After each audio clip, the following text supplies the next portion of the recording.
Mateus capítulo 13. Mais tarde, naquele mesmo dia, Jesus saiu de casa e sentou-se à beira-mar. Logo uma grande multidão se juntou ao seu redor. Então ele entrou no barco, sentou-se e ensinou o povo que permanecia na praia. Jesus contou várias parábolas como esta. Um lavrador saiu para semear. Enquanto espalhava as sementes pelo campo, algumas caíram à beira do caminho, e as aves vieram e as comeram.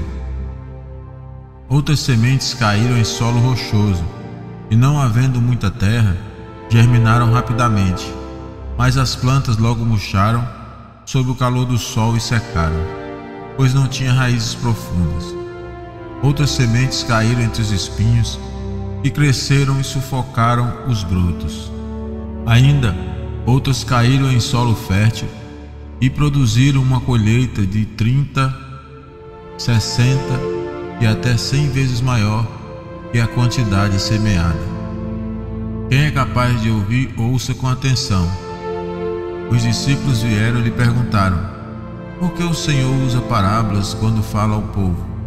Ele respondeu: a vocês é permitido entender os segredos do reino dos céus, mas a outros não. Pois ao que tem, mais lhe será dado, e terá em grande quantia. Mas o que nada tem, ainda que tenha, lhe será tirado. É por isso que eu uso parábolas. Eles olham, mas não veem, escutam, mas não ouvem nem entendem.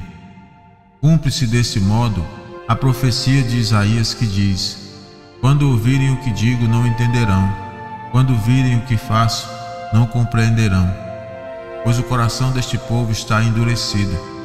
Ouvem com dificuldade e têm os olhos fechados, de modo que seus olhos não veem, e seus ouvidos não ouvem, e seu coração não entende, e não se voltam para mim, nem permitem que eu os cure. Felizes, porém, são seus olhos, pois eles veem, e seus ouvidos, pois eles ouvem.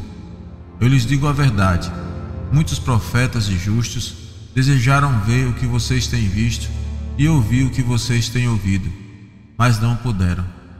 Agora ouçam a explicação da parábola sobre o lavrador que saiu para semear. As sementes que caíram à beira do caminho representam os que ouvem a mensagem sobre o reino e não entendem. Então o maligno vem e arranca a semente que foi lançada em seu coração. As que caíram no solo rochoso representam aqueles que ouvem a mensagem e sem demora a recebem com alegria. Contudo, uma vez que não têm raízes profundas, não duram muito. Assim que enfrentam problemas ou são perseguidos por causa da mensagem, cedo desanimam. As que caíram em espinhos representam outros que ouvem a mensagem, mas logo ela é sufocada pelas preocupações dessa vida e pela sedução da riqueza, de modo que não produzem frutos. E as que caírem em solo fértil representam os que ouvem e entendem a mensagem e produzem uma colheita 30, 60 e até 100 vezes maior que a quantidade semeada. Esta foi outra parábola que Jesus contou. O reino dos céus é como um agricultor que semeou boas sementes em seu campo. Enquanto os servos dormiam, seu inimigo veio, semeou o joio no meio do trigo e foi embora. Quando a plantação começou a crescer, o joio também cresceu. Os servos do agricultor vieram e disseram: o campo em que o Senhor semeou as boas sementes está cheio de joio. De onde ele veio? O inimigo fez isso, respondeu o agricultor. Devemos arrancar o joio? Perguntaram os servos. Não, respondeu ele. Se tirarem o joio, pode acontecer de arrancarem também o trigo. Deixem os dois crescerem juntos até a colheita. Então direi aos ceifeiros que separem o joio, amarrem-no em feixes e queimem-no, e depois guardem o trigo no celeiro. Então Jesus contou outra parábola. O reino dos céus é como uma semente de mostarda que alguém semeia no campo. É a menor de todas as sementes, mas se torna a maior das hortaliças. Cresce até se transformar em árvore, e vêm as aves e fazem ninho em seus galhos. Jesus também contou a seguinte parábola: o reino dos céus é como o fermento usado por uma mulher para fazer o pão. Embora ela coloque apenas uma pequena quantidade de fermento em 3 medidas de farinha, toda a massa fica fermentada. Jesus sempre usava histórias e comparações como essas quando falava às multidões. Na verdade, nunca lhes falava sem parábolas. Cumpriu-se desse modo o que foi dito por meio do profeta: eu lhes falarei por meio de parábolas, explicarei coisas escondidas desde a criação do mundo. Em seguida, deixando as multidões do lado de fora, Jesus entrou em casa. Seus discípulos lhe pediram: por favor, explique-nos a história do joio no campo. Jesus respondeu: o Filho do Homem é o agricultor que planta as boas sementes. O campo é o mundo, e as boas sementes são o povo do reino. Os joios são as pessoas que pertencem ao maligno, e o inimigo que plantou o joio no meio do trigo é o diabo. A colheita é o fim dos tempos, e os que fazem a colheita são os anjos. Da mesma forma que o joio é separado e queimado no fogo, assim será o fim dos tempos. O Filho do Homem enviará seus anjos, e eles removerão do reino tudo que produz pecado e todos que praticam o mal, e os lançarão numa fornalha ardente, onde haverá choro e ranger de dentes. Então, os justos brilharão como o sol no reino de seu Pai. Quem é capaz de ouvir, ouça com atenção. O reino dos céus é como um tesouro escondido que um homem descobriu num campo. Em seu entusiasmo, ele o escondeu novamente, vendeu tudo o que tinha e com o dinheiro da venda comprou aquele campo.